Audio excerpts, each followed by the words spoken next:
que el virus del COVID no se ha ido, que está en todas partes, pero que tiene una nueva, no sé si decirle mutación, o un cambio, pues, ¿sí? Por eso le aprecio mucho al doctor Samuel Ponce de León, ¿sí? Quien es el coordinador del Programa Universitario de Investigación sobre Riesgos Epidemiológicos y Emergentes de la Comisión Universitaria para la Atención del COVID. Doctor Ponce de León Rosales, ¿cómo está? Buenas tardes, me da mucho gusto saludarlo otra vez.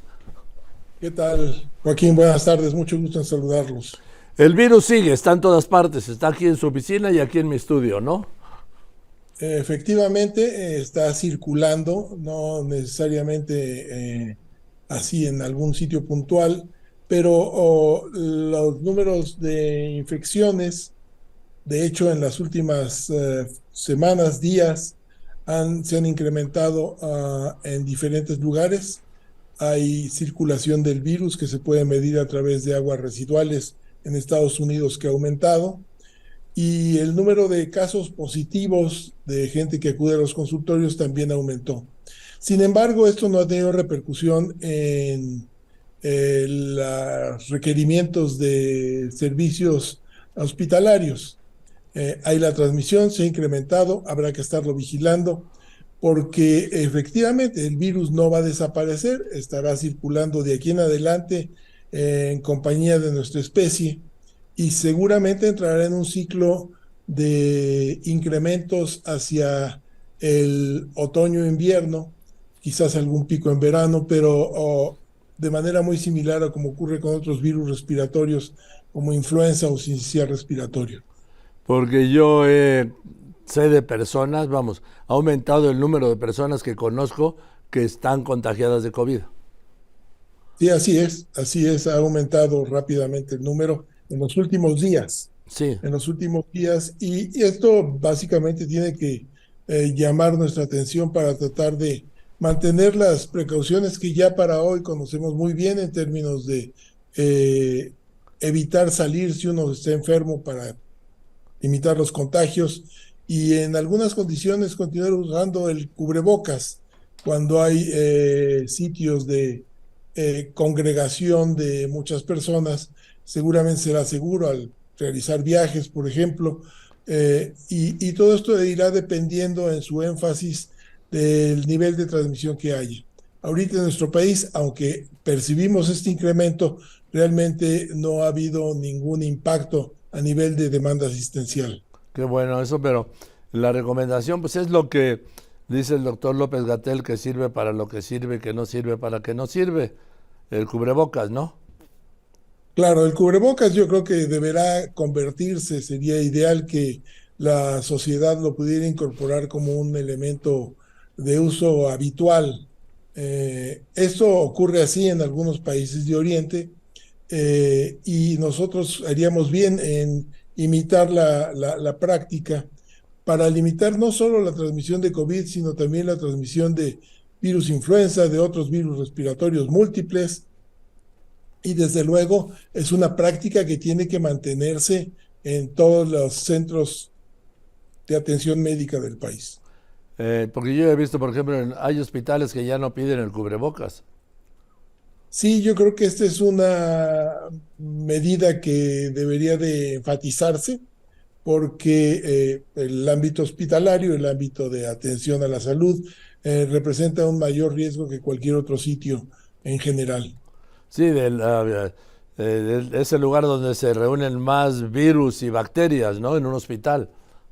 Pues sí, porque acuden y se congregan enfermos que tienen síntomas respiratorios por diferentes motivos, así que efectivamente la densidad posiblemente de partículas virales en el ambiente puede ser mucho mayor. Ahora, habla usted de países. Yo siempre, desde la primera vez que fui a Japón, hace muchos años, doctor, me sorprendió que los japoneses usan el cubrebocas para todo, ¿sí? Y, por ejemplo, los choferes de los taxis usan hasta guantes, guantes blancos. O sea, es algo que quizás podríamos imitar, porque yo ya veo que en los aviones nadie usa cubrebocas, ni en los aeropuertos, ni en las escuelas. Bueno, los antros, los chavos, ni hablar del cubrebocas, ¿no? Pero ni en los hospitales, como le decía. Sí, yo creo que esta es nuevamente una recomendación que la autoridad de salud tendría que enfatizar porque las ventajas que representa en relación a un análisis de costo-beneficio son múltiples, y es por esto que efectivamente en diversos países de Oriente se usan así, como lo señalaba para Japón, también Corea. Entonces, el tema es básicamente, y se convierte también un poco en, además de que podría ser una recomendación formal del sector salud, de la autoridad de salud, también la sociedad de motu propio convendría que lo considerara como una práctica adecuada, así como lavarse las manos, así como mantener una higiene personal adecuada, así como no salir si uno tiene síntomas respiratorios para evitar contagiar a otras personas dentro de una suerte de nueva conducta para evitar la transmisión de infecciones. Yo creo que finalmente, doctor, no podemos esperar eso de la autoridad de salud, que durante lo peor de la pandemia jamás recomendó el uso del cubrebocas porque se convirtió en un asunto político ideológico, sino que tiene que salir pues de nosotros mismos, ¿no? Pues sí, en cierta medida debe de ser así. Idealmente convendría que se hiciera la recomendación por cualquier organismo interesado en mantener una práctica adecuada. Desde luego, el responsable tendría que ser el sector salud, porque los beneficios son evidentes y no tienen ninguna implicación de alguna complicación o algún costo excesivo. Estoy de acuerdo con usted, doctor, y le aprecio mucho que me haya permitido hablar con usted para que pues nos recuerde y nos tenga alerta sobre este tema del virus del COVID, que por más que haya versiones oficiales que cuando en el peor momento decían que ya lo habían aplanado, ¿sí?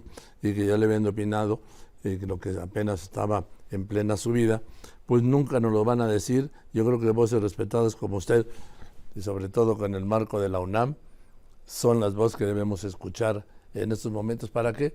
Pues en defensa propia ya, digámoslo así, ¿no? Claro, claro. Sí, tendremos que estar atentos a cómo evoluciona la situación de COVID. Insisto, en las últimas 2, 3 semanas se han observado incrementos en diferentes indicadores, eh, pero esto podría incrementarse todavía más para otoño e invierno y convendrá mantener las precauciones y desde luego atender las invitaciones para la vacunación que viene ya dentro de poco. Estaremos en la temporada de vacunación para influenza y de la aplicación de refuerzos para COVID también. Igual para otras vacunas que tienen que ser actualizadas en general para toda la población. Ya no solo estamos hablando de infecciones respiratorias, sino el Plan Nacional de vacunación tiene que mejorarse, tiene que incrementarse y la población tiene que demandar la aplicación. Sí, lo que pasa es que este gobierno no ha comprado en México no hay vacunas ambivalentes son, ¿no, doctor? Sí, O bivalentes, no sé el en término. principio posiblemente no es fundamental tener las vacunas bivalentes porque lo fundamental es básicamente tener una buena provisión de vacunas eh, con la misma estructura que se tenían. Seguramente va a cambiar ya la formulación de los biológicos, pero por el momento conviene pensar en un refuerzo con los mismos biológicos. ¿Con la cubana? ¿Esa sirve?